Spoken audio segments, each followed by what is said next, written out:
मातृभूमि न्यूज, मातृभूमि की आवाज, मातृभूमि के लिए। સુરતમાં એક જ દિવસમાં સ્ટેટ મોનિટરિંગ સેલની 2 રેડ થતા બુટલેગરોમાં ફફડાટ વ્યાપી ગયો.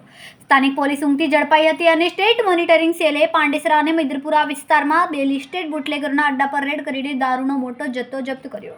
સ્ટેટ મોનિટરિંગ સેલની ટીમ દ્વારા મૈદરપુરા વિસ્તારમાં લિસ્ટેડ બુટલેગર લાદલી સુમરાના અડ્ડા પર રેડ કરવામાં આવી હતી. આ દરમિયાન 526 દારૂની બોટલ જપ્ત કરવામાં આવી.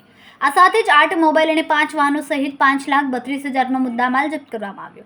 આ દારૂના અડ્ડા પરથી 8 જેટલા આરોપીઓની ધરપકડ કરવામાં આવી. દારૂના અડ્ડા પરથી લિસ્ટેડ બુટલેગર લાલજી સુમરાના દીકરાની પણ ધરપકડ કરવામાં આવી હતી. સ્ટેટ મોનિટરિંગ સેલની રેડમાં ઝડપાયેલા 8 આરોપીઓમાં એક સગીરનો પણ સમાવેશ થાય.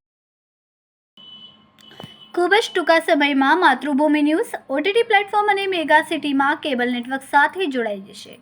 તો જોતા રહો માતૃભૂમિ ન્યૂઝ.